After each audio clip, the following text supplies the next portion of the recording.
Vaya que existen muchas anécdotas de brujas.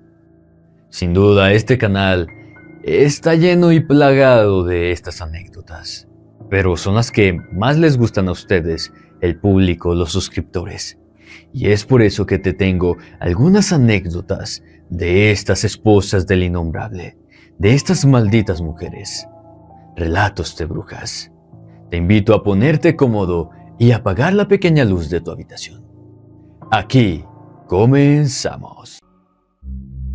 Maldita bruja Tlahuelpuchi, basado en la anécdota real de Iván Enríquez. Lo que les voy a contar sucedió hace muchos años. Es la primera vez que lo comparto. Mi historia no tuvo un buen final, por desgracia. Antes de contarles lo sucedido, me presento. Me llamo Iván Enríquez. Nací en el estado de Nayarit, en el seno de una familia católica.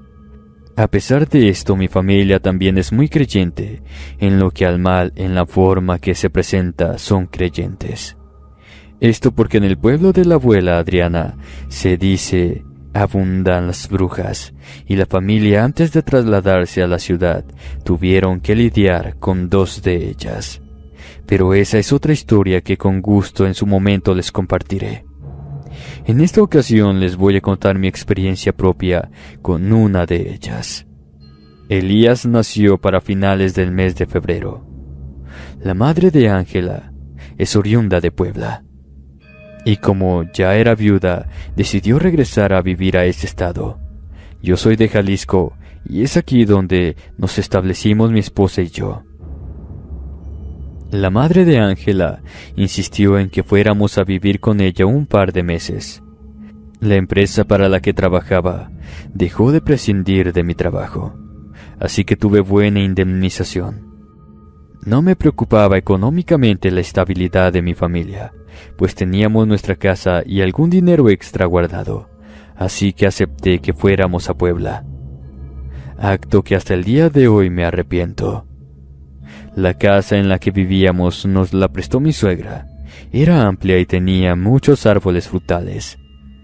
Lo único que no me gustaba era que la casa siempre permanecía en penumbras, ya fuera de día o de noche. Desde que llegamos hice amistad con un matrimonio de personas ya muy mayores, don Héctor y su esposa Lilita. Ellos me preguntaron si mi hijo estaba bautizado, a lo que les contesté que no. Al escuchar mi respuesta se quedaron muy serios, y solo me pidieron que cuidara mucho a mi hijo y que lo bautizara lo más pronto posible. Yo, intrigado, les pregunté el motivo. Muy seria doña Lilita me dijo que por este pueblo rondaban muchas brujas, no solo aquellas que hacían trabajos de brujería, sino unas a las que les llaman Tlahuelpuchi. Yo ya había escuchado hablar de ellas. Una de esas brujas terminó con la vida de la primera hija de la abuela Adriana, y tiempo después con uno de sus sobrinos también. Cuando le conté a Ángela, se le notó preocupación en su rostro, así que decidimos que lo bautizaríamos lo más pronto posible.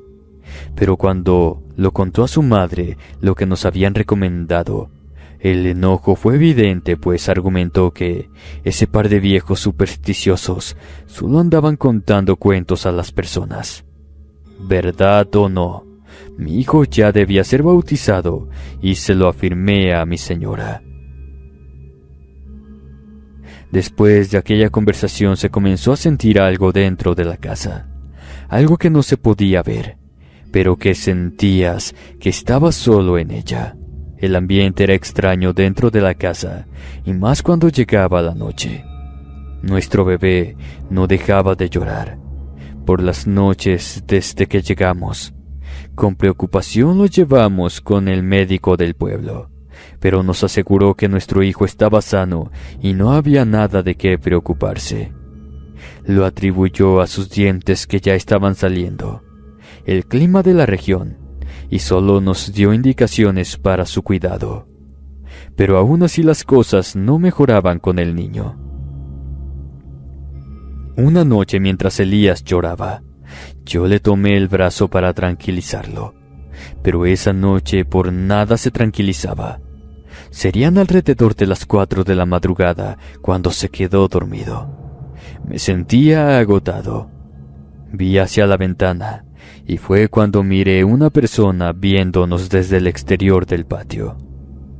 No la puedo describir, pues rápidamente me acerqué a la ventana. Me acerqué, pero no había nada. Se lo atribuí al cansancio de no haber dormido. Pero al parecer eso se comenzó a hacer más presente. De alguna u otra forma, aquel ser se manifestaba sin ser visto. Comenzó a robarnos la tranquilidad en casa. Lo que fuera, no dejaba huella. Era difícil ser detectado. Era para nosotros un visitante silencioso que se deslizaba de un lado a otro, hasta llegar a la habitación de nuestro pequeño hijo. En el cuerpo del niño se comenzaron a ver pequeñas marcas de color púrpura, más en sus bracitos y piernas. Le dije a Ángela que regresáramos a Nayarit. Algo no estaba bien con nuestro hijo, y en el pueblo no estaba capacitado el médico para decirnos lo que le estaba sucediendo. Mi suegra dijo que hablaría con el cura para que hicieran los preparativos para el bautizo. Ya estaba por llegar la fecha y nada se veía que hicieran para ello. Fue cuando la señora me aclaró que ya lo había hecho y que todo estaba listo para unos días después de la llegada de mis padres. Pero eso no era cierto. Solo bastó un mes para que la desgracia llegara a nosotros. Fue el despertar más horrible de mi existencia. Lo que vi hizo que cayera en una enorme depresión, y Ángela al punto de la locura. En la cuna donde dormía nuestro hijo, se veía un pequeño bulto cubierto con una cobija. Se apreciaba apenas fuera de esta su pequeño pie. Se sentía frío, un frío que no sé cómo describir. Ángela lo movía para que éste saliera con su hermosa sonrisa y su cabello enmarañado, regalándonos la tierna sonrisa de un bebé. Pero esa mañana no fue así. Comencé a desenvolverlo y ahí estaba él, su piel pálida sin vida, sus labios morados. Me asusté y comencé a sacudirlo. Suavemente, pero después, creo que frenéticamente al ver lo que no reaccionaba. Nuestros gritos se escuchaban hasta la casa continua. Se oía que tocaban la puerta, pero ni Ángela y yo podíamos reaccionar, pues nuestro pequeño Elías estaba muerto. Como si fuera todo en cámara lenta y escuchar voces, pero sin escucharlas a la vez. Miré a don Héctor y a su esposa entrar al cuarto. La señora se llevó ambas manos a la boca para callar un grito. Don Héctor salió y escuché que pedía una ambulancia. No sé cuánto tiempo pasó. Todo parecía en cámara lenta, solo aquel par de buenos vecinos que trataban de tranquilizarnos. Reaccioné de manera violenta cuando llegaron los paramédicos y nos quitaron a Elías de los brazos. Lo que les contaré me lo dijeron don Héctor y su esposa tiempo después. Esto porque les aseguro que hubo una laguna mental de lo que sucedió después, y sé que me entenderán. Me contaron que comencé a gritar de desesperación y que no quería soltar a mi hijo. Ángel hacía todo lo posible por pedir que lo ayudaran, pero cuando informaron que el bebé ya tenía más de 5 horas de muerto y nada más podían hacer, fue cuando yo ya no supe más qué sucedió. El funeral fue de lo más triste. Ángela no estuvo presente, pues tuvo que ser internada. El pequeño ataúd se mantuvo cerrado porque mi hijo no estaba en condiciones para que lo vieran. Cuando me lo entregaron, don Héctor se mantuvo a mi lado, pero antes de cerrarlo pude verlo. No parecía mi Elías. Su pequeña figura se veía extraña, su piel seca como si hubiese sido drenado. Su piel se apreciaba bastante seca. Había partes de su piel expuesta, pero en su pecho se apreciaba una tonalidad púrpura. Nadie se explicaba la muerte de mi hijo, aunque en su acta de defunción decía que había sido por síndrome de muerte infantil súbita, pero la verdad en todo esto era otra. Mi suegra estuvo presente en el funeral. Yo la observé en varias ocasiones intentando abrir el pequeño ataúd, pero mi padre se lo impedía cada vez que lo intentaba. Harto de ver lo que intentaba hacer, me acerqué y le dije que ya había hecho bastante daño al traernos a vivir a esa ciudad que solo nos había traído desgracia. Obvio que la mujer se defendía con argumentos muy ilógicos. El no haber bautizado a mi hijo me llenaba de remordimientos. No quise dejarlo en ese pueblo, así que me lo traje para sepultarlo hasta Nayarit. Con el tiempo mi madre me aseguró que aquello que terminó con la vida de su nieto había sido una bruja tlahuelpuchi. Me explicó que no solo a los niños les chupan su ser, sino también a las personas adultas, más cuando son los que están cerca de su próxima víctima, pues ellas se alimentaban de la energía vital de aquellos que moran dentro de la casa.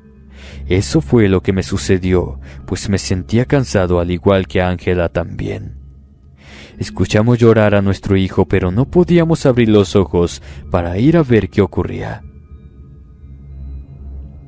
En mis pesadillas escuchaba llorar a Elías. El rostro en la ventana era como su presencia por mucho tiempo. Fue como un recordatorio de que hay seres que irrumpen por las noches, entrando y escondiéndose en la oscuridad de los hogares, alimentándose de nuestras energías, nuestros miedos y, ¿por qué no?, de aquellos indefensos que duermen con tranquilidad en sus cunas. Ángela y yo nos separamos después de 2 años. Yo pasé más tiempo fuera de aquella casa, pues el recuerdo de lo sucedido me atormentaba. Aún lo hace, pero ya no con el mismo dolor y sufrimiento que en un inicio. No soportaba que la madre de Ángela nos visitara. Por extraño que suene, yo siempre responsabilicé a esa mujer por lo que le pasó a mi hijo Elías. Pero debo aclararles que tanto Ángela como yo también. Yo porque debía haber sacado a mi familia de esa casa y no esperar al desenlace que tuvo. Les agradezco por escuchar y contar mi historia. Buenas noches a todos.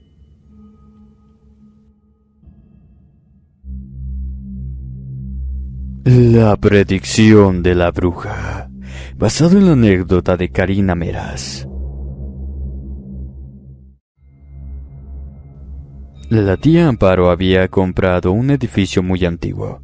Según ella, lo rentaría para algunas boutiques, algún café, esto en la parte del primer piso, pero todo el segundo piso lo hizo su hogar. Muy buenas noches, mi nombre es Karina. Después de que la tía compró el edificio, me invitó para que conociera el sitio. La verdad lucía hasta bello a pesar de su antigüedad, pero hoy remodelado, la verdad que es más hermoso. Pero por desgracia, mi tía Amparo ya no está para disfrutar de su bello y remodelado edificio. Esto es lo que les quiero compartir. Ella fue de esas mujeres que trabajó para llegar a tener una solvencia económica que, según, era para el momento de su vejez. No tener que dar lástima por si se enfermaba y no tendría ni siquiera para comprar una caja de aspirina. Mi madre decía que era una mujer visionaria, que le temía la soledad y llegar a ser una anciana. De hecho, siempre se adelantaba a los hechos y era muy testaruda. Sin embargo, tuvo un encuentro casual, por así decirlo, con una mujer en un pueblo al que fue a comprar algunos objetos para la decoración de su nuevo hogar que había adquirido. Una tarde, mientras caminaba por el pueblo, una casa en particular llamó su atención. Mientras la observaba, una mujer que pasaba por la banqueta le dijo que la dueña de la casa era una bruja. Era muy visitada por personas de otros lugares, pues se contaba que tenía un gran acierto al momento de predecir el futuro de las personas. Mi tía la quiso corregir diciendo que solo las húngaras hacían predicciones. Pero la señora le dijo que era mejor entrar a la casa de la bruja y que ella misma viera lo que hacía y qué tan buena era. Dentro de la vivienda se encontraba una mujer mayor a los 70 años. Mi tía la miraba con algo de fascinación, pero a la vez de solo tener la experiencia que alguien te pronosticaba el futuro. Pero para ella su futuro era el mejor, sin problemas y logrando lo que quería. La señora le invitó a sentarse y le pidió que barajara las cartas. Al terminar de hacerlo, colocó 3 grupos de cartas al azar. Una, su pasado, su presente y futuro. Un pasado del cual no quería recordar y que nadie lo hiciera. Un presente que hasta esos momentos había tenido el éxito deseado, pero un futuro que terminaría muy pronto. En solo 2 años te encontrarás en una encrucijada que cambiará el rumbo de tu vida. Harás todo lo posible y lo imposible para que la vida no se te vaya en un respiro. Pero debes de tomar en cuenta que cada elección que hagas y cada acto, malas, muy malas decisiones tendrás, le advirtió la bruja. La predicción de la bruja que le dijo a la tía fue la de su muerte. La bruja la miró y le dijo que era una lástima que no creyera en lo que le había predicho. Pero pasando los 2 años, se le vendrían problemas que ya no tendrían solución. Era entonces que se iba a acordar de ella. No era una maldición lo que le decía, sino una manera que desperdició su vida tratando de hacer algo que nunca lograría.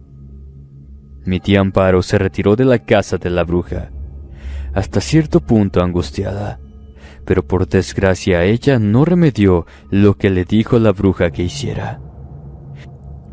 Cuando regresó a la capital, no solo siguió haciendo de su vida lo que le venía en gana, sino que comenzó a tener ciertos hábitos que, dicho por la bruja, mermarían su calidad de vida. Comenzó a tener relaciones con hombres más jóvenes que ella, tratando de quedar embarazada sin lograrlo. Ya habían transcurrido los 2 años que la bruja le había dicho. Verán exactamente en el día que le puso la fecha, y al pasar la medianoche, la tía Amparo soltó una carcajada burlona, riéndose de la bruja y maldiciéndola porque el supuesto tiempo se había terminado y ella seguía con vida. El inmueble estaba en su mejor momento. En poco tiempo todo el segundo piso estaba decorado de manera exquisita con antigüedades traídas de quién sabe dónde. Pero dentro de esas paredes se encontraba una mujer que se amargaba por la soledad en la que se encontraba, pues por lo dicho por la bruja comenzó a suceder. No recibía a ningún miembro de la familia, pues ella juraba que solo era para pedirle dinero o robarle. Tuvo una discusión muy fuerte con los abuelos, tanto que el abuelo se infartó y cayó muerto. No fue al funeral y la familia le dio la espalda. Nadie la recibía, ni siquiera querían verla. La bruja no se equivocó en su predicción, pues para Amparo se cumplieron los 2 años y al no suceder nada después de ese plazo, creyó que la bruja se había equivocado. Pero no fue así. No hay fecha que no llegue ni plazo que no se cumpla. A los 2 meses la situación iba de mal en peor, como les conté. Los inquilinos de la planta baja tenían días sin ver a su arrendador. Llamaban a su puerta y no obtenían respuesta. No dieron parte, pues ella, cuando menos lo esperaban, hacía sus viajes a otros estados o fuera del país. Tardaba hasta 2 meses en volver, Pero no fue necesario esperar esos 2 meses o más. A las 2 semanas dieron parte a las autoridades y a la familia de la tía Amparo, pues ésta se encontraba muerta. Murió en la más triste de las soledades. Su cuerpo en descomposición alertó que algo había sucedido con Amparo. La encontraron en su habitación sobre su cama. Mis padres fueron a reconocer el cuerpo en la morgue. No pudieron sepultarla y decidieron incinerarla. Ya saben, por el aspecto tan horrible en el que se encontraba su cuerpo. Por mi parte les comento que a mi tía le advirtieron de muchas cosas, pero por desgracia, jamás hizo caso de la predicción de la bruja. Creo que solo ella fue a ver si era verdad lo que la bruja predecía a la perfección, lo que sucedería en su futuro. Esto fue lo que le contó a mi madre unos meses antes de fallecer. Aparte que el remordimiento, la culpa por la muerte de su padre, no la dejó en paz. Lo que más coraje me dio en todo esto es que el inmueble intestado, sus hermanos y hasta mi madre parecían carroña queriendo quedarse con lo que fue de la tía. Pobre tía Amparo. La trataron de lo peor. Nadie la quiso a su lado, pero no estando ella, todos se adjudicaban el derecho de sus bienes. Antes de despedirme lamento no poder informarles quién se benefició de todo esto. Muchas gracias por escucharme y les deseo buenas noches. Aquelarre en la niebla, basado en la anécdota de Raúl Andrade. Muy buenas noches a todos. Lo que les voy a contar nos sucedió en el 2004 y fue una experiencia que hasta el día de hoy las personas involucradas seguimos recordando. En ese tiempo yo era muy aficionado a acampar en el bosque o las playas que visitaba. Éramos un grupo de 5 amigos y en ese tiempo apenas comenzaba mi noviazgo con Michelle, que ahora es mi esposa. A Tiffany le habían contado de un sitio en el que se podía acampar y que estaríamos seguros, pues los guardabosques con frecuencia hacían sus rondines por los sitios donde las personas acampaban. Según le habían dicho que se encontraba en un área con cabañas. Estas estaban cerca de un lago, pero que la mejor experiencia que tendríamos y disfrutaríamos era cerca de la montaña. Lo mejor es que nuestros vehículos quedarían cerca de donde acampamos. Cuando le comenté a Michelle, ella se negaba a ir, pero afortunadamente la convencí. Estaba bastante animado el día en que salimos de la ciudad, pero cuando nos dirigimos al bosque Michelle no mostraba entusiasmo. Con las mochilas cargadas entre risas y conversaciones agradables, nos dirigimos al sitio donde acamparíamos. El follaje espeso y los árboles que se alzaban imponentes desde el sendero, se apreciaba el lago y las rocas que sobresalían de la montaña. Todo a nuestro alrededor se veía. Seguimos con la conversación de lo bien que la pasaríamos. Unos montaron las tiendas de campaña y encendieron una fogata que rodearon con algunas rocas para que no tuviéramos algún accidente. Serían alrededor de las 8 de la noche y todos nos encontrábamos alrededor de la fogata. Las llamas se proyectaban sobre los árboles. No nos percatamos que comenzó a formarse la niebla por todo nuestro alrededor. Pareciera que cubría hasta los últimos de los rincones de aquel bosque. Mientras más pasaba el tiempo, la neblina se espesó, dotando al bosque de un silencio sepulcral. Pareciera que algo estaba por suceder, así que decidimos entrar en las tiendas, pues quizás haría mucho frío esa noche. Aparte que lo densa de la niebla no dejaba ver ni a 2 metros de donde nos encontramos. No sé qué hora sería.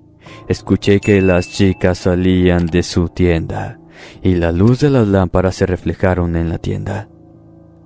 Las escuché alejarse y a través de la lona de la tienda podía ver la luz que se alejaba a unos metros. La verdad no sé si me quedé dormido o solo dormité cuando se percibieron unos suaves murmullos. No sabía si eran las chicas que habían regresado, pero recordé la niebla y salí a cerciorarme que estuvieran ya dentro de su tienda de acampar. Para mi sorpresa, no estaban y nuevamente comencé a escuchar los susurros. Desperté a mis cuates y les avisé que Michelle y Tiffany se habían ido desde hacía un buen rato y aún no regresaban.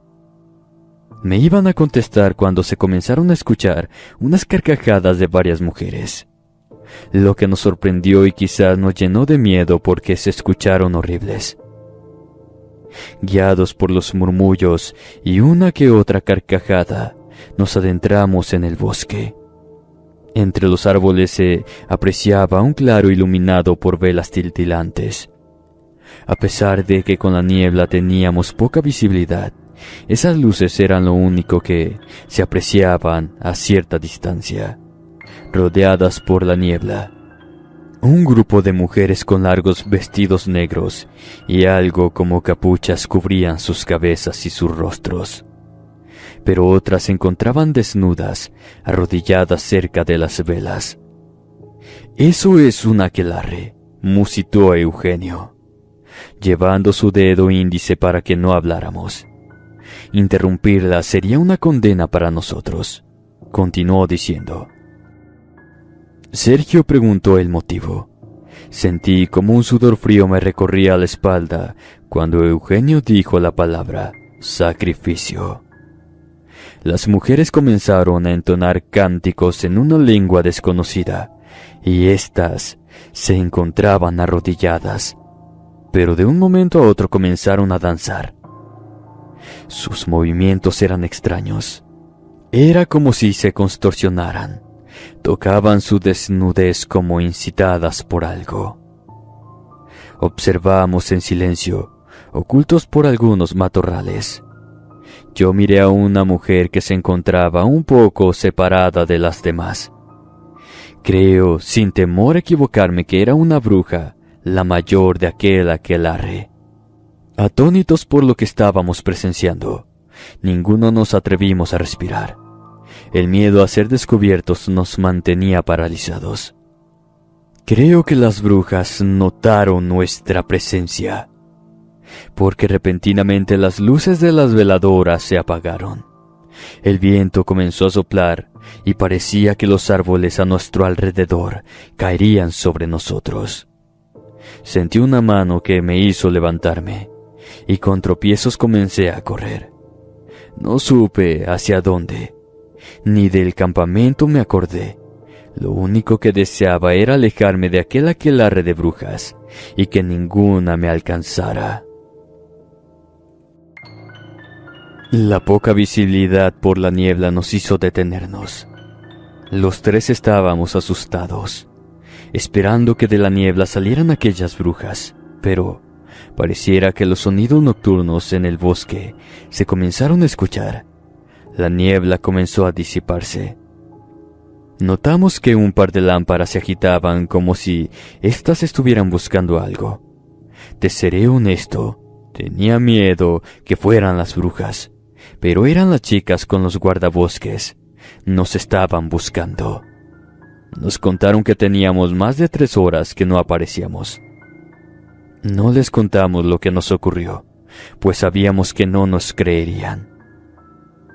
Lo que restaba de la madrugada no dormí. Tenía mucho miedo. Apenas clareó y comenzamos a levantar todo.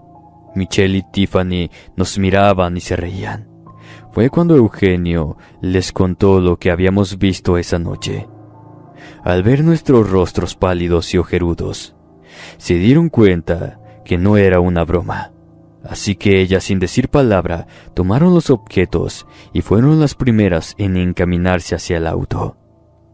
Tiempo después, Michelle me contó que ellas habían escuchado esos murmullos, pero no quisieron ir a averiguar de qué se trataba, pues su abuela les había contado sobre los aquelarres de las brujas.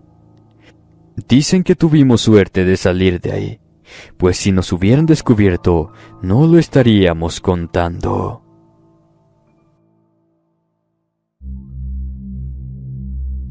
El don de la bruja, basado en una anécdota real. Mi madre siempre fue muy creyente de la existencia de las brujas, ya fueran pactadas o no. Ella decía que cada una tenía su propio don, pero aquellas que servían al ser de toda maldad y oscuridad, siempre trataban de alguna u otra forma hacerse del don de otras. Lo que les voy a contar sucedió hace ya muchos años. Mi madre, que tenía por nombre Eva, en aquellos años tenía 17.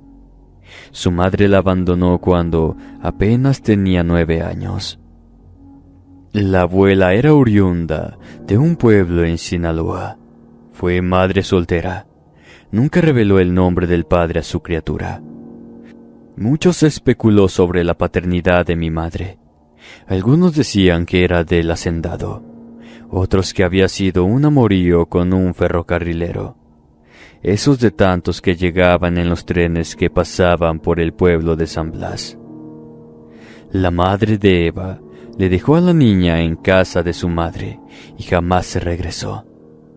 Ella siempre me dijo que había sido lo mejor, pues de haber seguido con ella, quizás su vida habría sido un maldito calvario. Mi madre siempre me contaba historias de la gente de San Blas, pero había una en particular, y es de una bruja a la que le llamaban Blanca. No sabían su nombre verdadero, pero le apodaban así porque su don era la magia blanca. La bruja había llegado sola al pueblo. Decían que venía caminando desde hacía varios días por los rieles del tren. El hacendado le proporcionó un terreno cerca de su hacienda. Se decía que la bruja blanca era su pariente, que por eso la protegía de quien se atreviera a decir algo mal de ella. Se contaba que ella había huido de un grupo de brujas pactadas, pues el don de la bruja blanca era muy poderoso. Poco a poco la gente del pueblo comenzó a decir que tenía el don de curar a los enfermos. Se decía que poseía poderes capaces de controlar las fuerzas de la naturaleza con una simple oración. Su casa podía verse desde un camino que llevaba hacia la falda del cerro, aparentemente modesta. Los que habían ido en busca de su ayuda decían que a veces los curaba con hierbas, otros con solo pasar sus manos en donde la persona tenía alguna enfermedad o daño. Algunos le temían, otros la respetaban. La bruja le quitaba el empacho a los pequeños, aquellos que también sufrían algún susto por los espíritus que penaban por los alrededores. Esto porque, según mi madre, cerca de San Blas se libraron varias batallas en tiempos de la Revolución. En varias ocasiones el sacerdote trató de que algunos hombres lincharan a la bruja, pues afirmaban que era una mala mujer, que solo servía al mismo Satanás. Al enterarse el hacendado lo que el cura decía, mandó cerrar la iglesia, y así lo estuvo haciendo hasta que ésta poco a poco se fue derrumbando. No hubo ya quien oficiara misa alguna. Mi madre me contaba que ella en ocasiones iba a casa de la bruja blanca. Esto porque su abuela la mandaba por un remedio de preparación para su artritis. Ese día, en el cielo, a lo lejos se veían unos nubarrones anunciando que se avecinaba la lluvia. La bruja miraba al cielo. Pareciera como si entre los nubarrones buscara algo. Algo incrédula le preguntó qué era lo que buscaba. La bruja le contestó que una serpiente de agua. Mi madre no entendía a lo que se refería. La bruja le dijo que eran las nubes que se forman como una serpiente y éstas solo traían desgracia, pues Era una advertencia que en el lugar caería torrencial de lluvias y traería consigo desgracias, pues el cerro podría desgajarse y no estábamos lejos del río, el cual podría salirse de su cauce. Un poco temerosa, le mencionó que la abuela la había mandado por su remedio. La bruja blanca le pidió que la esperara un momento. Tomó varias hierbas y las mojó con una loción que tenía un aroma muy agradable. La miró que hizo una serie de cosas. Jamás la había visto hacer uno de esos rituales hasta ese momento. Con palabras serenas, pedía que, con esas hierbas y con la ayuda de Dios, los problemas de salud se fortalecieran. Fue esa la única frase que dijo en español, y volvió a hablar en su dialecto. Le entregó el menjurje a mi madre, no sin antes recomendarle que se fuera directamente a su casa. En el trayecto comenzó a sentir que alguien la seguía. Cuando salió de la casa de la bruja, el cielo que hacía unos momentos lucía sereno y apacible, cambió. Una vez claro y sereno, se volvió oscuro y amenazador. El viento comenzó a soplar de manera que sintió que la arrastraría. Como pudo, llegó a su casa. Estaba a punto de llorar, pero contuvo el llanto al ver a la bruja blanca sentada a un lado de su abuela. A partir de ese momento, fue que mi madre comenzó a creer en las brujas y el don que ellas tienen. Pero ella aseguró que nunca volvió a conocer a alguna bruja con el don que tenía aquella bruja blanca. Si creen que esta historia va a ser una donde los niños entran a las huertas a tomar dulces manzanas de los árboles, déjenme decirles que no es así. Ni yo cuando era una niña me atreví a entrar a esas huertas, aunque se dice hasta el día de hoy que esas manzanas son muy dulces y jugosas. Pero ni por una de estas dulces manzanas saltaría la barda que divide hasta el día de hoy las huertas de Doña Maite con el pueblo. Los árboles de manzanas se pueden ver desde lo lejos. Siempre rojas y deliciosas las manzanas de Doña Maite, la bruja del pueblo. Esta señora era la mujer con más dinero en el lugar, los capullos. Mi abuela la conoció cuando aquella señora era muy joven y hermosa, pretendida por los muchachos del pueblo y sus alrededores. Ella en ese tiempo tenía la edad de 16 años, pero de ninguno de ellos tenía la intención de aceptar sus cortejos. Esto porque, para ella, todos eran unos pobretones, y la mujer aspiraba a casarse con alguien con dinero para obtener lo que deseaba. Debo aclarar que el padre de Maite fue un hombre trabajador y que tenía sus propias tierras de siembra. Pero su joven hija siempre fue la más pretenciosa de las 4 que tenía. Doña Mercedes, su madre, en su juventud, fue igual que su hija. Ella sí se casó con uno de los mejores partidos de ese pueblo, que fue don Justino. Pero aún así Maite quería algo más que vivir en un pueblo lleno de gente sin futuro, según sus palabras. Así que doña Mercedes la mandó con una de sus tías para que su hija viviera con ellas y no en el pueblo. Las otras hijas se casaron con buenos hombres, pero estaría de más decirte que eran de buenas familias dedicadas a su labor en el campo y sus rancherías. Llegaron hasta tener los mejores ganados y tierras de siembra, porque esa gente fue trabajadora y sabían que esa era la mejor manera de obtener lo que se quería. Pero en cambio, Maite se casó con un abogado de la capital, que sí tenía dinero, pero le gustaba mucho alzar el codo y gastarlo más con los amigos que con su mujer. El no poder tener hijos cambió quizás su carácter, volviéndose una mujer amargada y poco tolerante hacia los niños. No sé con certeza de quiénes eran las hectáreas de siembra que se vendieron y en las cuales se sembraron con manzanos. Fue hasta que estos comenzaron a dar esas deliciosas manzanas que se supo quién era la dueña de aquellas tierras. Dentro de una de las huertas se encontraba la casa de su dueña. Mi madre aseguraba que desde lejos se observaba que de varios camiones de mudanza bajaban muy elegantes muebles que ella jamás había visto, y a los días llegaron los dueños de las huertas de manzanos. Eran Maite y su marido, pero estos no recibían a nadie en su hermosa casa. Cuentan que ni siquiera les dio la entrada a sus propias hermanas y a sus padres. Estos nunca dijeron algo referente a su hija. En cambio, las hermanas eran la comidilla por la actitud de la hermana más pequeña. Pero luego se corrió como polvorín que si fueron invitadas a una cena.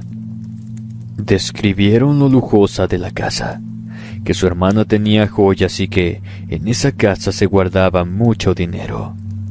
Mi madre me dijo que eso había sido como una invitación a los amantes de lo ajeno, aquellos avariciosos que no perdían el tiempo de querer entrar a robar a esa casa.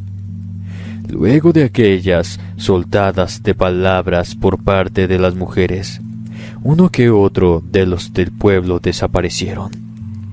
Se cuenta que ellos intentaron entrar en la casa, o lo lograron, pero ya no salieron de aquel terreno. Sus propias hermanas aseguraron que Maite era una bruja, porque ellas mismas vieron con sus propios ojos una de las habitaciones donde tenía sus cosas de brujería. De hecho, también aseguraron que tenía una imagen de un ser que era muy imponente en esa habitación. Este tenía sus piernas cubiertas con la piel de un animal. Su torso y manos era lo único que era de un ser humano, porque la cabeza era de un gran chivo. Todo aquello que parecía haber salido de la mente retorcida de aquellas señoras, pareciera que se volviera todo en una horrible realidad. Una tarde se extraviaron 2 niños del otro pueblo. Algunos aseguraron que los habían visto recolectar de las deliciosas manzanas de doña Maite, otros que cerca del arroyo. El caso es que jamás los encontraron por ninguno de los lugares, ni de su pueblo ni del nuestro. La búsqueda de los niños fue aproximadamente por una semana. Esos días la lluvia era insistente, y cuando ésta se llegaba a calmar, la neblina y el frío se sentía por toda la región. Los testimonios de que habían visto a los niños en una de esas huertas cada vez eran más.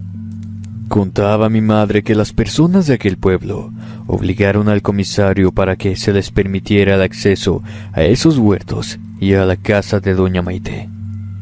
Aquello fue todo un espectáculo porque muchos apostaban a que no les iban a permitir el acceso.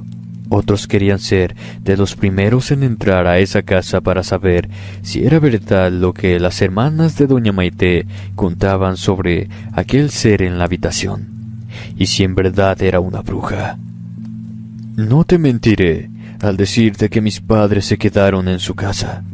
Al contrario, ellos también tenían ese morbo, y los 2 iban en primera fila para escabullirse a la casa donde se iba a hacer el cateo. Esto porque el comisario del pueblo en ese tiempo era el tío Daniel. Cuando llegaron, frente a las puertas de la casa se encontraban varios perros. Aquellos eran de la raza Doberman. Aquellos perros son como los pitbull de hoy en día, intimidantes, listos para atacar y destrozar a aquel que pusiera un pie dentro del territorio. Debo aclarar que estos animales estaban entrenados a la orden para quitarle la vida a cualquiera. Ni mi tío Daniel ni los que lo acompañaban quisieron dar un solo paso. Hasta los que estaban más envalentonados se echaron para atrás. Mi madre dijo que mi tío Daniel se dio la media vuelta al verlos a todos. Nadie le iba a echar en cara que se acobardara, pues todos comenzaron a regresar a sus casas, y los del otro pueblo también se retiraron. A partir de ese día, ya nadie quería pasar por ese camino. Es más, hasta el día de hoy está hecho pedazos porque tiene más de 35 años que nadie lo usa. Nadie se atrevía a entrar a la huerta a tratar de llevarse, aunque sea una de aquellas dulces manzanas. Quien lo hacía y salía de uno de los huertos, contaba de cosas horribles que se veían en el sitio. Esas cosas que se miraban son para no querer volver jamás a intentarlo. Algunos se fueron del pueblo diciendo que, cuando se muriera la maldita bruja de las manzanas, regresarían. Esos jamás volvieron por el pueblo. A nadie le constaba que esa mujer era una bruja, solo porque sus hermanas lo habían dicho. Las personas lo daban por hecho. O quizás hayan tenido toda la razón porque cuando sucedió algo extraño, ellas mismas se encargaron de decir que había sido su hermana. Tanto mi madre como algunos en el pueblo comenzaron a decir que ellas decían todo eso por envidia, ya que antes de que llegara su hermana de la capital, ellas, al igual que sus maridos, tenían huertos de manzanas. Pero no como esas dulces manzanas que se cosechaban en el huerto de doña Maite. Creo que tanta habladuría hartó a la hermana. Por un tiempo se puso muy macabro. Cada vez que se decía algo de esa casa, en la entrada de la puerta de quien dijera algo, aparecía una cesta con manzanas. La primera fue en casa de la mujer que hacía la limpieza de la pequeña iglesia del pueblo, doña Pilar. No sabía quién se las había regalado, pero eso poco importó porque se las devoró todas. Su hija Marisol le pidió una manzana y la señora se abrazó al canasto. La joven contaba que su madre se comió las manzanas sin darse siquiera un tiempo de terminárselas cuando se comía una tras otra. Esa noche se quejó del dolor de estómago. Marisol le intentó dar un té, pero no lo tragaba. Así estuvo toda la noche, y en la madrugada se quedó dormida, para ya nunca más despertar. Los del pueblo en el funeral de doña Pilar tuvieron que sepultarla pronto porque de su nariz, boca, ojos y oídos comenzaron a brotar gusanos. A las pocas semanas falleció la primera de las hermanas, doña Adela. La última vez que la vieron, esta venía de la casa de su hermana. Se le miraba molesta, furiosa y maldiciéndola. Su marido hizo malos negocios y estaban a punto de perderlo todo. Fue a buscarla para pedirle ayuda, pero algo pasó en esa casa. Al igual que Pilar, también en la puerta de su casa había una canasta con dulces manzanas. Esta caviló que su hermana menor había decidido ayudarla, y en son de paz y reconciliación le mandó la canasta. Aquí lo extraño fue que todos comieron de aquellas manzanas, pero ella fue la única que enfermó. Pasó más de 4 días en gritos de dolor en sus intestinos, pero cuando trajeron al doctor que vivía a 2 kilómetros de aquí, les preguntó qué habían ingerido para que ella estuviera así. Todos comieron lo mismo, pero hay un detalle que se les escapó a todos. Nadie dijo algo sobre las manzanas, ni con medicamentos, ni el lavado de estómago que se le practicó pudo ayudar a que aquella pobre mujer falleciera de manera horrible. En vez de andarse con cuidado las otras 2 mujeres y quedarse calladas, Pareciera que les hubieran dado cuerda y también soltaron más la lengua. Se dijo que doña Beatriz se volvió loca por cortar varias de las manzanas del huerto y fue a tirarlas a la puerta de su hermana menor. Esta no se tocó el corazón al decirle que ella sabía que había matado a sus padres con la brujería que había aprendido en casa de su tía en la ciudad. Era por eso que le había quitado todo a ellos. Todas estaban en la ruina por su culpa. Los que fueron testigos se dieron cuenta de una figura oscura observando a la hermana que no dejaba de gritar tanta incoherencia. Incoherencias que después se pusieron a analizar y doña Beatriz tenía mucha razón en sus palabras. Pero no hubo tiempo para eso, ya que la señora se llevó sus manos al pecho y cayó muerta. Todos se asustaron ante lo que había sucedido. Está de más decirte que el pueblo quería que esa mujer se largara, ya que solo había traído muerte, pero nadie se atrevió a decirlo. La última en morir fue arrastrada por uno de sus caballos en uno de los jaripeos y delante de todos. Aquel caballo, después de arrastrarla, la mató pisoteándola. Estaría de más decirte que, cuando lograron controlar al animal y llevarlo a la caballeriza, en el suelo se encontraban varias manzanas que le habían llevado para que se las comiera. En ninguno de los funerales estuvo presente doña Maite. Solo mandó una corona de muertos, y eso fue todo. El asunto se olvidó por muchos años, pero como decía mi padre, las aguas se calman por un rato y luego vuelven a agitarse, y eso sucedió unos años después. Hubo personas que llegaron de otras rancherías o municipios para trabajar en las huertas de manzanas. A muchos se les miraban por el pueblo, otros se iban después de que terminaban de recolectar el fruto. Pocos se quedaban, y a estos ya no se les volvía a ver. No había quien reclamara su desaparición, pues era sabido que muchos de ellos no tenían familia alguna. No proporcionaban dato alguno.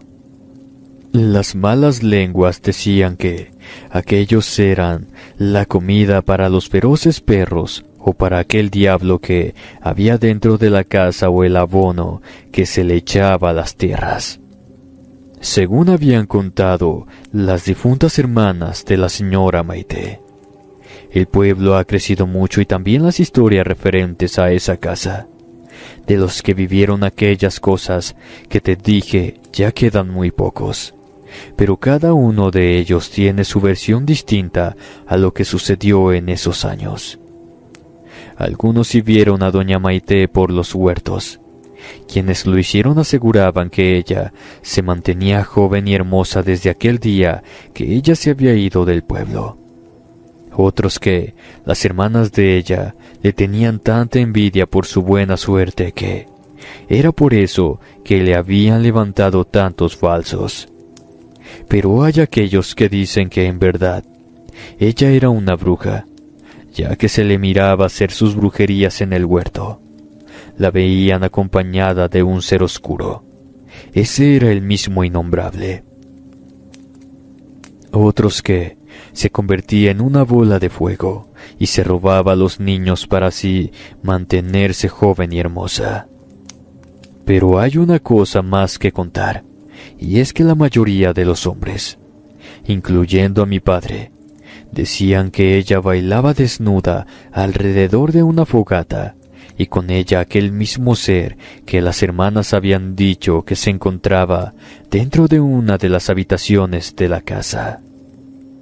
Lo que ella hacía era un aquelarre, y solo estaban invitados aquellos hombres que les eran fieles a sus esposas, ya que más de uno tuvo su encuentro con aquella bruja cuando ésta hacía sus rituales para la abundancia, que hasta el día de hoy sigue teniendo esas huertas.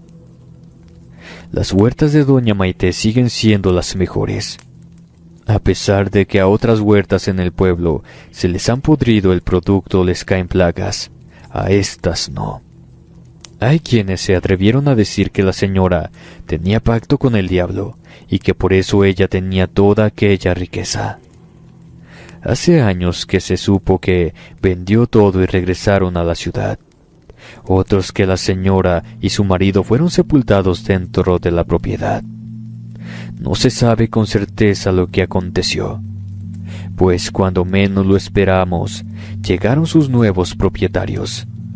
Estas son personas que no son de aquí. Llegaron de la ciudad, quizás parientes del esposo de Doña Maite, quizás de aquel culto donde la bruja aprendió aquellas malas prácticas que por muchos años tuvieron sumiso a un pueblo con sus brujerías, y por qué no, quizás con supercherías. Así como sus antiguos propietarios no se les ven fuera de su casa, los trabajadores recolectan el fruto y se los llevan. Por más intentos que hacen por sacarles alguna información, aquella gente no dice ni una sola palabra. Se dedican a lo suyo y hasta ahí. Hasta el día de hoy. Nunca falta el aterrador detalle que envuelve todo alrededor de aquella casa. Un ligero avistamiento de su propiedad, caminando entre los árboles de manzanas. Pero lo más escalofriante, las voces, los susurros de aquellos niños que jamás se volvieron a ver. Yo desde mi casa veo los árboles cargados de las dulces manzanas. Las manzanas de la bruja.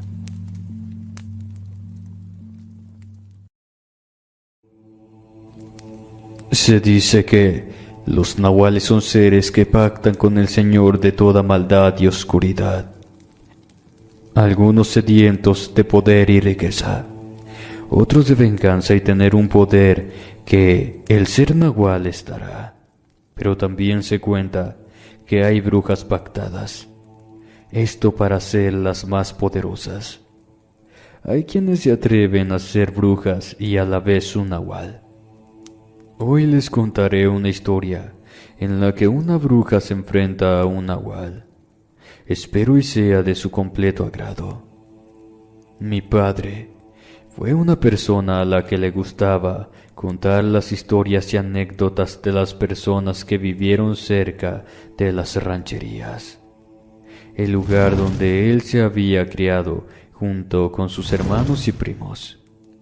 Algunas de ellas nos causaban alegrías, otras tristezas, algunos de terror, y esas son las que más nos gustaban. Aunque nos daba miedo, siempre nos sentábamos cerca de él para escucharlo. En muchas ocasiones eran las mismas pero contadas en diferentes formas. Siempre nos decía que no había historia inconclusa de las que nos contaba. Mi nombre es Natanael Cisnero y hoy quiero compartir una horrible historia que mi padre nos contó en una noche de octubre, cuando las noches son más oscuras, a pesar de que se dice que en este mes es cuando la luna es más hermosa, pero su luz demuestra lo sobrenatural que se manifiesta durante las noches. Mis padres estaban recién casados cuando extrañas situaciones de desapariciones se comenzaron a dar por los pueblos o alguna ranchería. A casi 1 kilómetro de donde ellos vivían, una mujer llamada Senda. Esta señora tenía una gran cicatriz en su brazo izquierdo. Muchas historias distintas se decían de doña Senda. Algunas de ellas era que se convertía en un gran ave y salía por las noches de su casa. Otras que las noches de Halloween volvía a hacer pacto con su amo y señor para que éste le concediera juventud y belleza. Doña Senda, a pesar de la edad que se contaba que tenía, a ella siempre se le miraba joven y hermosa. En cada noche de brujas la señora se encerraba en su casa y no salía hasta el día siguiente. Pero recuerdo que en los últimos 3 años en que vivió en la que fuera su casa, se le miraba toda maltrecha. Era como si hubiese tenido algún enfrentamiento con alguna bestia. Tardaba hasta semanas en salir de su casa. La verdad es que todo lo que se contaba de ella, algunos parecían solo eso, historias inventadas. Lo que sí era cierto era que en verdad la señora era una bruja. A su casa acudían hombres y mujeres de todas las edades y clases sociales. Personas que venían desde muy lejos para ser atendidos por la bruja Senda. Ella vivía sola en su casa, pero no siempre fue así, ya que ella estuvo casada. Ellos eran originarios del estado de Durango, y en uno de esos viajes que su esposo y su hijo hicieron a ese estado, es que sufrieron la terrible desgracia de perder la vida. El esposo de doña Senda, don Oscar, tenía varias propiedades que estaban vendiendo, pero un hombre se las quitó a la mala. Se contaba que los mandó matar a él y a su hijo. Otros que don Rogelio, él mismo, se encargó de quitarles la vida. Aunque la versión más increíble fue que una bestia les arrebató la existencia. Se contaba que el pobre hombre miró a un nahual destrozando sin piedad el cuerpo de su hijo, con furia y saña. También se cuenta la historia de un hombre que se convirtió en animal, que hasta la fecha atemoriza a los pobladores. Este es el dueño de los terrenos que pertenecieron a doña Senda y a su esposo.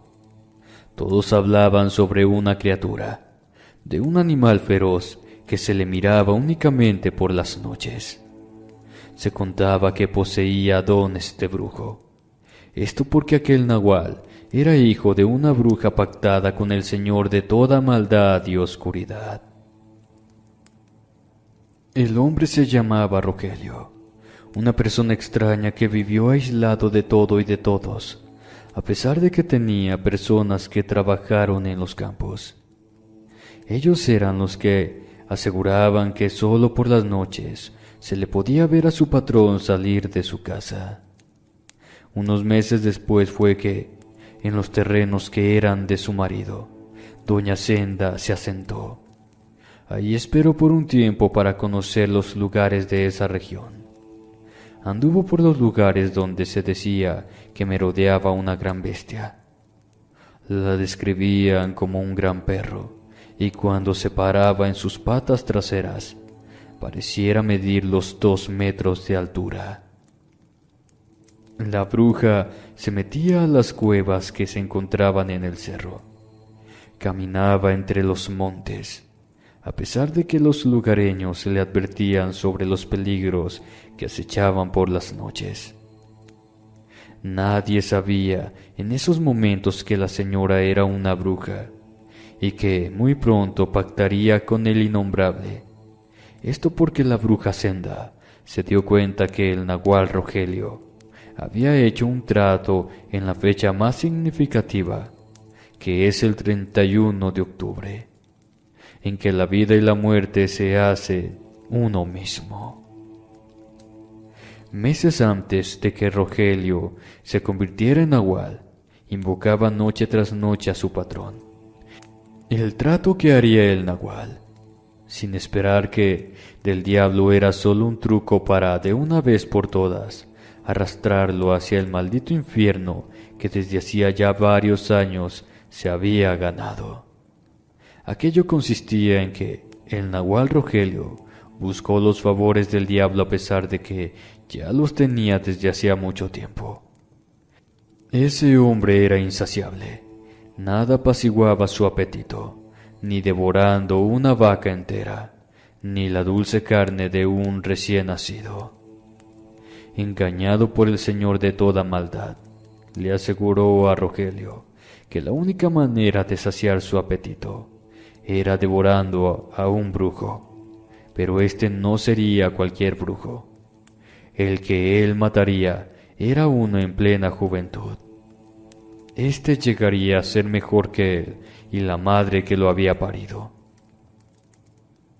Le prometió que si se bebía su sangre y se comía su carne, el nahual sería invencible. No habría poder sobrehumano que acabara con él. Rogelio se dejó envolver ante lo prometido por el mismo Satanás. Pero éste, en su avaricia por tener riquezas y poder, no recordó que el diablo es amo y señor de toda maldad, así como un gran maestro en el arte del engaño y falsedad. Pero para el nahual esa era la única manera de obtenerlo todo. Fue cuando don Oscar y su hijo hicieron aquella visita.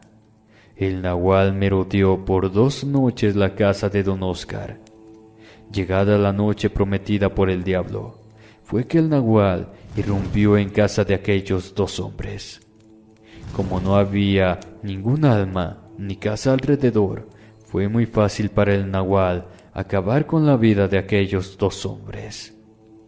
Días después fue cuando le dieron la mala noticia a la pobre de Senda. El sufrimiento de madre y esposa hizo que la mujer dejara a un lado todo, y como bruja que era, buscó la manera de vengarse, y esta fue maldiciendo al nahual. La bruja Senda tuvo que esperar un largo tiempo para poder vengar la muerte de su amado esposo e hijo. Durante unos años, en noche de Halloween, la bruja hacía los mismos rituales y con esto las mismas peticiones. Ofrendas cada vez más agradables para aquel ser, pero sobre todo resaltaba la maldición al nahual. La maldición de la bruja recayó fuerte sobre la persona de don Rogelio, y al ser aquel nahual, don Rogelio no solo sufría cuando se transformaba en aquella feroz bestia, sino de día o de noche no tenía tranquilidad alguna. Todo inició cada vez que se transformaba en la criatura. Su metamorfosis era cada vez muy dolorosa, y cuando regresaba a su estado natural como hombre, era mejor morir o quedarse para siempre convertido en nahual. Mal terminaba de cazar a su presa cuando ésta ya se encontraba con la carne podrida y engusanada, con olores nauseabundos que ni la bestia tolera. Ya no tenía la agilidad de antes. Sus garras ni siquiera podían rasgar algún pedazo de piel o carne. El pelaje se le estaba cayendo y parecía un animal enfermo. En su estado humano, su piel se veía avejentada. Los dientes se le comenzaron a podrir y a caer. De su cuerpo despedía un mal aroma. Nadie quería seguir trabajando para don Rogelio. A pesar de que solo se le miraba por instantes, dejó de salir, y todo lo que había conseguido, todo lo había perdido. Don Rogelio se enteró que había una mujer viviendo en la que fuera la casa de don Oscar. Él rápidamente supo que era la madre del que hubiera sido un brujo.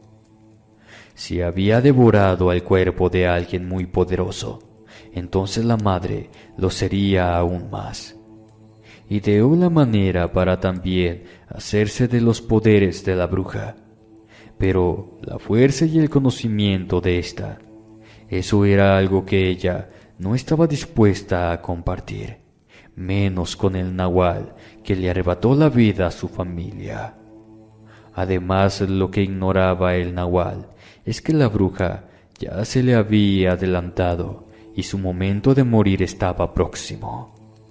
A las vísperas de la noche de Halloween, justo antes de ocultarse el sol, en pleno monte, la bruja Senda hizo su invocación al Señor de toda maldad. Aquella situación estaba por decidirse. Si ella perdía la vida en las garras del nahual, o sucumbía ante los embrujamientos de su rival. Esa noche la bruja se fue al monte. Mientras hacía sus invocaciones, la noche se comenzó a poner muy fría. La luna brillaba con mucha intensidad y alrededor de ella se apreciaba un círculo. Por entre los árboles que se encontraban a la distancia, aparecía la silueta oscura del nahual. La bruja sabía que en cualquier momento se acercaría y dejaría de acecharla. El nahual desde lejos observaba a la bruja hacer su ritual, esperando el momento a que la bruja adquiriera todo lo que a su amo le pedía. Sería el momento justo para poder atacarla. No hay peor cosa en la vida que sentirse completamente seguro en tener al diablo a su lado. El nahual poco a poco se acercaba. Solo a unos pocos pasos entraría al círculo que la bruja había dibujado en la tierra. Si el nahual entraba, esta sería su perdición. Ella lo observaba y a medida que se acercaba, más era su odio y más lo maldecía, jurándose que esa noche acabaría todo. Al tener al nahual frente a ella, no se amedrentó ante la altura de aquella bestia, que la miraba con sus ojos rojos como si estos fueran dos brasas ardiendo, y a su vez le gruñía mostrando sus afilados dientes. Un hilo de baba colgaba por su hocico. Se movía rodeando el círculo en que se encontraba la bruja. Ninguno de los dos era tonto como para caer rápidamente en la trampa que ambos tenían preparados uno al otro.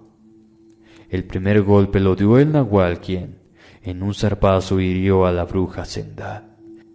Pero al caer ella, el nahual, creyendo que tirada en la tierra era su oportunidad para matarla, se abalanzó sobre la mujer sin percatarse de que ésta le enterraría un arma blanca curada durante varios años. Cuando entró en la piel del nahual, éste emitió un rugido de dolor. Los rugidos que se escuchaban a mitad de la noche hicieron que los pobladores se encerraran y comenzaran a rezar, porque todos creían que el diablo andaba suelto y pronto se los comería.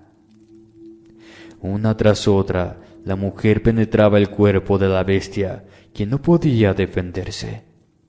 Ella le decía quién era y por qué estaba tomando venganza. El nahual retrocedió un par de metros tratando de huir de la bruja. Este animal se levantó en sus dos patas traseras, pero la bruja fue la que con más ventaja pudo hacer que el nahual se doblegara y cayera nuevamente al suelo. Fue cuando aprovechó y de un solo golpe le enterró el alma en el pecho, justo al lado del corazón, como si no hubiese alguna barrera entre la mano de la bruja y el corazón del nahual. Este introdujo su mano en el corte que le había hecho y antes de arrancar su corazón, la bruja le dijo: «Ya no lo necesitas».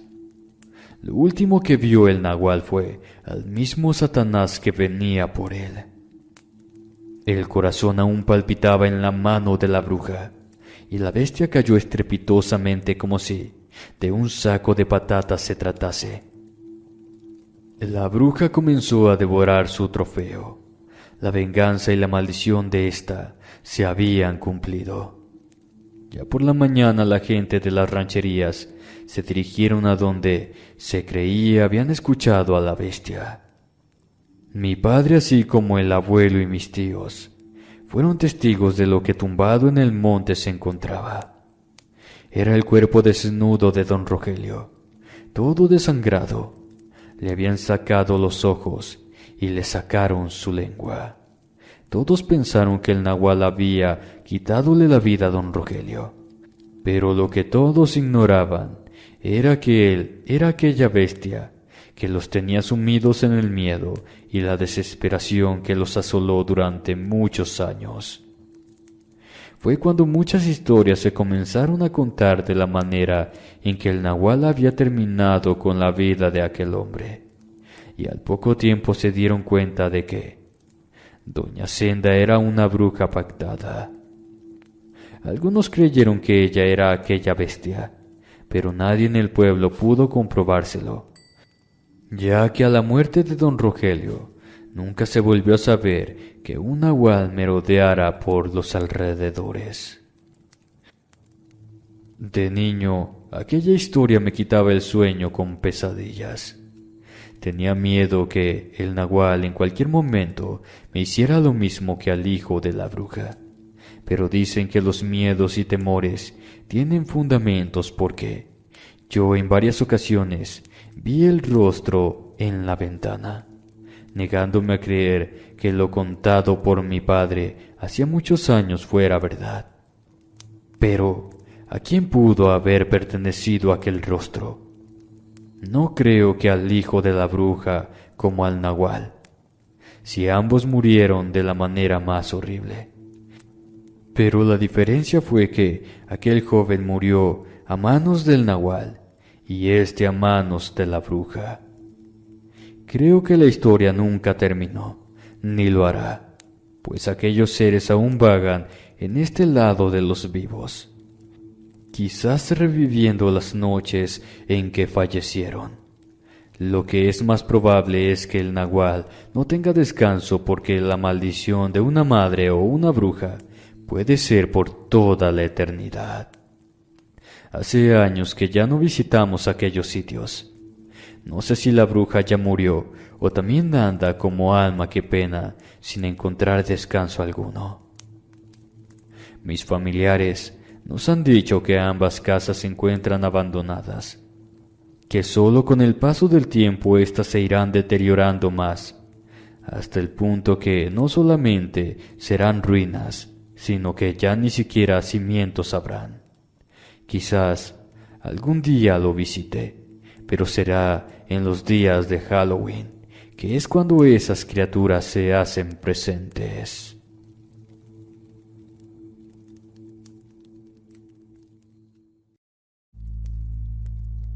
Mis padres se divorciaron cuando apenas tenía los 16 años cumplidos. Fui hijo único en ese matrimonio. La carga emocional que tuvimos mi madre y yo fue muy grande, y quizás con lo que les contaré traten de entendernos un poco en lo que nos sucedió. Muy buenas noches, comunidad de inframundo. Mi nombre es César. Uno mismo crea su propio ambiente en su casa, y cuando la tristeza y el desengaño se dan, uno mismo al estar pensando en ese mismo tema crea un ambiente nada agradable. Y si hay algo malo en tu casa o lo que hay en tu alrededor, se alimenta de ello y da paso a sucesos extraños. Mi padre tenía 45 años cuando nos avisaron que sufrió un accidente en la carretera y que era mejor que nos apresuráramos, ya que su condición era delicada. Tuvimos que viajar hasta Puebla. Mi tío Gilberto, hermano de mi madre, nos acompañó. Ella estaba muy desesperada, algo raro, porque siempre ha sido una mujer muy fuerte, pero hay momentos en que uno se quiebra ante la posibilidad de perder a la persona que se ama. Cuando llegamos y el doctor que atendía a mi padre nos estaba explicando el estado crítico en el que se encontraba, el silencio de la sala de espera fue interrumpido por una mujer en la recepción de urgencias, porque no hablaba. Gritaba que quería ver a su marido. Esta iba acompañada de otra señora. Ella se veía como esas doñas que es mejor hacerse a un lado porque con ellas no se puede. Todos volteamos a verlas, pues no hablaban como les dije, gritaban. El guardia de seguridad Trató de que se callaran porque sus gritos se escuchaban hasta donde se encontraban los pacientes que estaban en urgencias. Pero no fue hasta que otras personas intervinieron y le informaron que el médico que atendía a su esposo era el mismo que estaba hablando con mi madre. Así, de la misma manera, llegaron a donde nos encontrábamos nosotros, y a pesar de que el médico trató de explicarles que nos estaba atendiendo, las dos mujeres no paraban de exigir ver al marido de una de ellas. El doctor le pidió el nombre del paciente, y cuando se lo dijo, sentí como si toda la sala me estuviera dando vueltas, y el piso bajo mis pies también se moviera. Era el mismo nombre de mi padre. Todo aquello creó una gran confusión al estar dos esposas de aquel hombre. Pero todo cambió cuando el médico preguntó quién era la verdadera esposa. La otra mujer tenía 9 años que estaba supuestamente casada con aquel señor, pero mi madre tenía 20 años de estar casada con el mismo hombre. Creo que estaría de más contarles todo lo que sucedió después. Pero una de las cosas que sí les aseguro es que mi madre se enteró por boca de aquellas señoras que, en realidad, ya tenía 2 hijos con mi padre y tenían más de 12 años como pareja y 9 de matrimonio. Pero como mi madre era la verdadera esposa por ley, mi padre reaccionó a las 2 semanas y fue cuando el médico le informó que ya estaba fuera de peligro y que solo sería cuestión de tiempo que se recuperara. Pero mi madre no le dio el tiempo necesario y le aclaró a mi padre que ya se había enterado de su situación con la otra familia. Esa fue la última vez que estuvimos en ese hospital porque regresamos a Ciudad de México. Antes de retirarnos, le dijo a la mujer que se lo regalaba y se quedara con él, porque le mandaría los papeles de divorcio. Mi padre se recuperó, pero mi madre nunca le perdonó aquella traición. Creo que la otra señora tampoco. La verdad, no lo sé. Yo ya no quise volver a verlo, porque engañó a mi madre y también a mí. Después del accidente y de su recuperación, mi madre puso la demanda de divorcio, pero como mi madre era la del dinero, él se negaba a dárselo. Pero los abogados de mi madre no se dejaron intimidar, porque él le exigía que le tenía que dar la mitad de lo que ella tenía. Pero mis abuelos nunca les informaron que a ella solo le entregarían lo que le pertenecía cuando éstos fallecieran. Así que no había nada más que él pudiera hacer. Tanto mi madre como yo regresamos a Guanajuato, pero esta vez al municipio de Santa Catarina. Los abuelos le entregaron la casa que tenían allí, así que sin más, nos fuimos de la Ciudad de México para empezar de nuevo. El carro de mudanzas ya había dejado los muebles en aquella casa, y cuando nosotros llegamos, don Fidel, un amigo del abuelo, ya nos esperaba para entregarle las llaves. Mientras eso sucedía, yo me mantenía dentro del coche. La casa se veía muy rústica. Su arquitectura le daba un aire colonial. Mientras observaba la fachada, algo llamó mi atención. Había 2 mujeres asomándose por detrás de las cortinas de una de las ventanas. Creo que se percataron de eso, y solo duraron unos minutos observándome, porque cuando menos lo esperaba, se retiraron de la ventana. Ya estando en el interior me di cuenta de que esa ventana pertenecía a la casa donde viviríamos. Yo le conté a mi madre lo que había visto, pero al parecer ella no me creyó y me dijo que quizás lo había imaginado. No quise darle importancia al asunto y por unos días me olvidé de lo que había visto. Le pregunté a mi madre si ella había vivido en esta casa y ella me dijo que no, que su padre la había comprado hacía unos años. Esto porque la madre del abuelo había enfermado y por órdenes del médico tenía que vivir en un lugar tranquilo. Pero a los 6 meses de vivir aquí, la señora falleció de un paro cardíaco. Varios de los muebles habían sido de la bisabuela, pero había otros que, según mi madre, habían pertenecido a sus antiguos propietarios. Estos habían sido 3 hermanas que una noche se fueron y dejaron la casa. Jamás se les volvió a saber de ellas. El ambiente en la casa se sentía extraño. En varias madrugadas despertaba asustado porque sentía como si alguien estuviera conmigo en la habitación. En las noches de tormenta, con los relámpagos parecían que surgieran formas de algunas personas encorvadas. Pero cuando le contaba a mi madre, ella decía que solo eran figuras mías, pues ella no había visto algo extraño. Eso cambió porque a las semanas que le había contado esto, tanto ella como yo comenzamos a no solo percibir algunos extraños olores, estos como hierbas, copal, sino a ver sombras oscuras que se veían atravesar desde la sala hasta el final del patio y perderse entre las plantas. Mi madre, como creyente de Dios, fue a la iglesia para que un sacerdote rociara la casa con agua bendita, pero el cura, al saber la dirección de la casa, se negó a hacerlo. No dio explicación de su negación, y mi madre, algo molesta, se regresó a la casa y me contó lo que había sucedido. Ella hasta cierto punto se le veía algo intranquila, pero lo disimulaba para que yo no me preocupara. Solo hasta que entré a estudiar a la preparatoria fue cuando comencé a relacionarme con chicos de mi edad. Ellos me preguntaron dónde vivía. Cuando les conté, uno de ellos me dijo si era verdad que en esa casa sucedían cosas extrañas. Yo, en vez de contestarle, le respondí con una pregunta. ¿Qué tipo de cosas?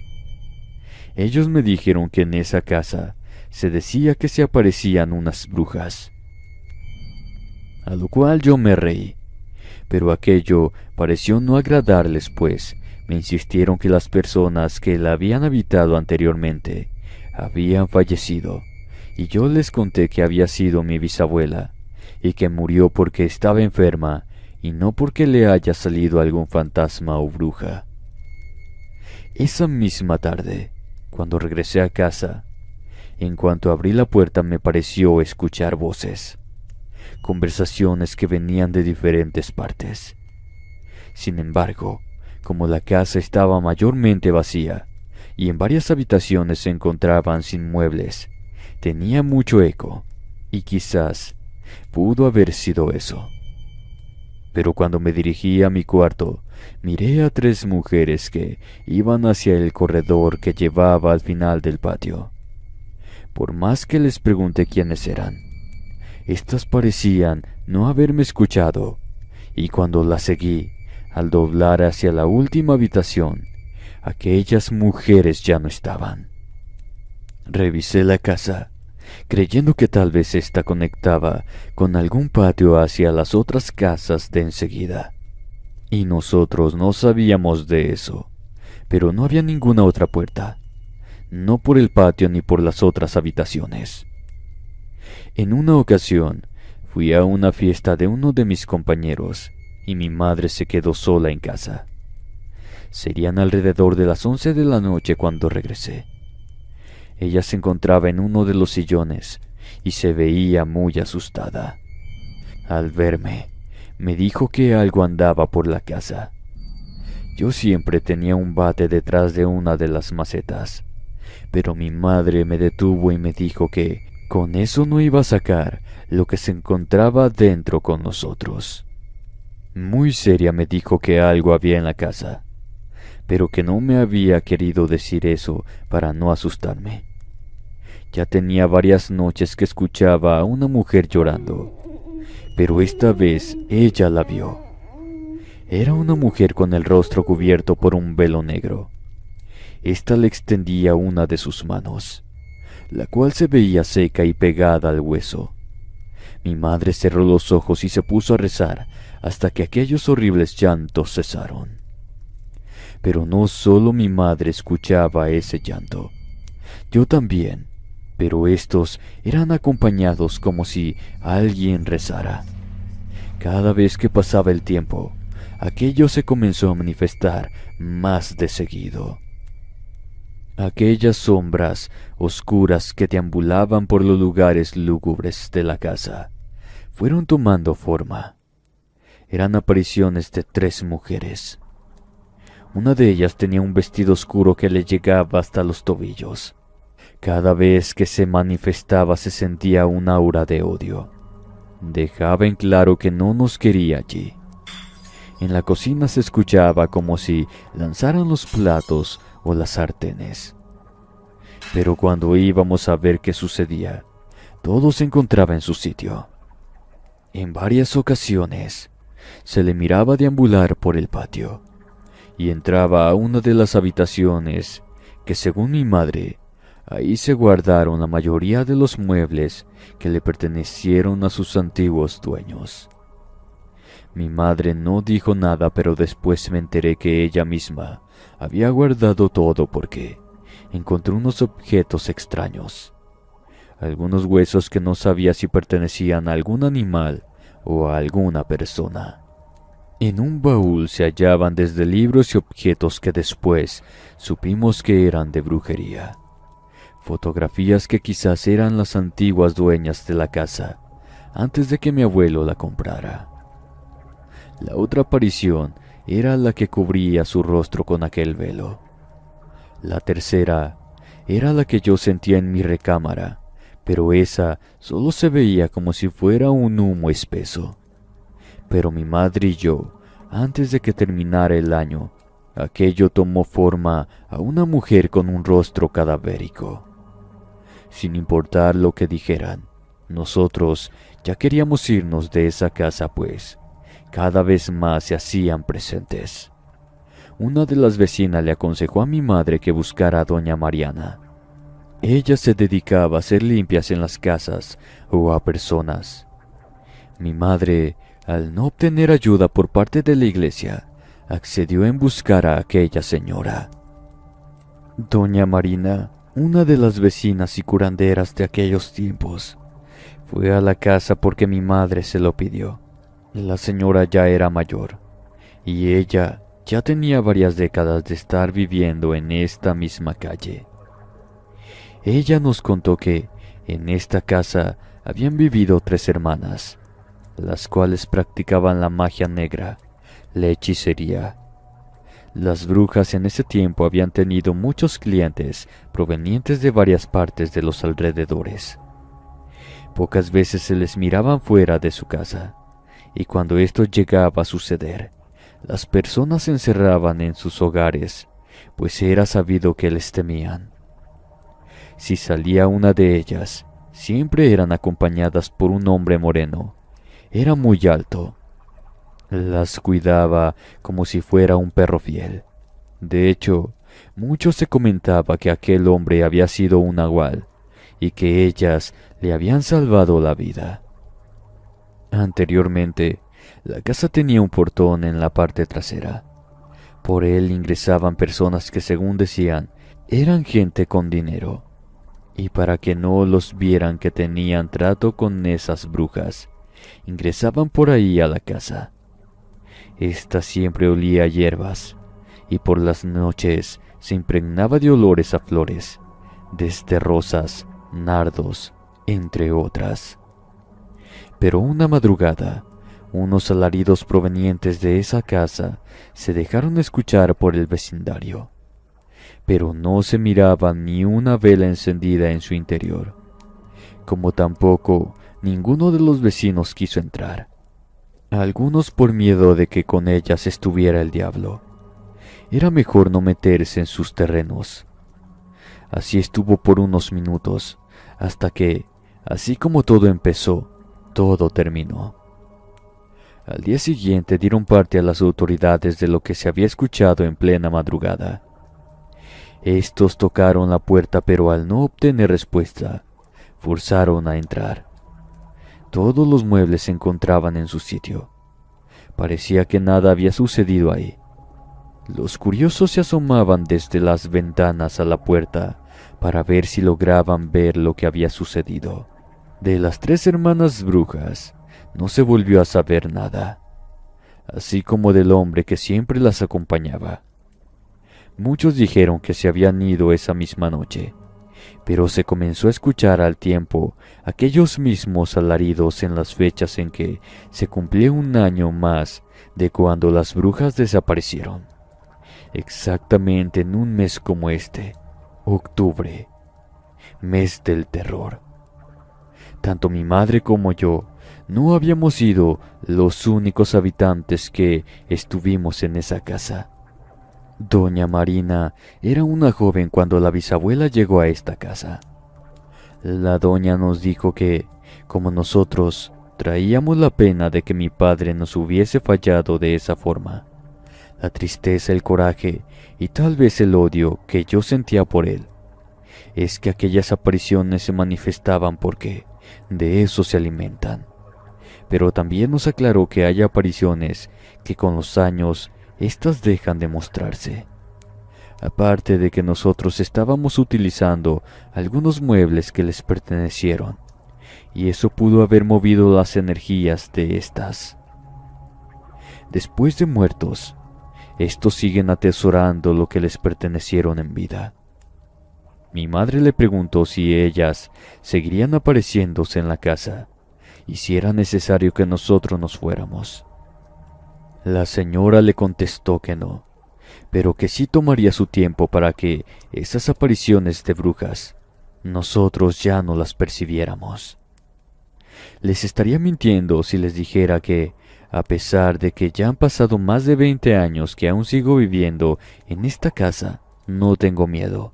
Pero la verdad es que, en un principio sí, y cuando aquella vecina nos contó lo sucedido en esta casa, por años vivía aterrado. Las apariciones de las brujas eran constantes. Quiero suponer que se dieron cuenta que ni mi madre ni yo nos iríamos, y poco a poco dejaron de aparecerse. Quizás porque tanto mi madre como yo dejamos de sentir aquello que nos ataba de alguna manera al que fuera mi padre. Debo aclarar que solo de vez en cuando se escucha un grito. Es el que cada año se escucha, el mismo cuando desaparecieron las brujas aquella noche de octubre. Esta ha sido mi anécdota con la aparición de 3 brujas, que aunque quizás no suene muy aterrador, vivirlo es una cosa y contarlo otra. Muchas gracias y buenas noches a todos.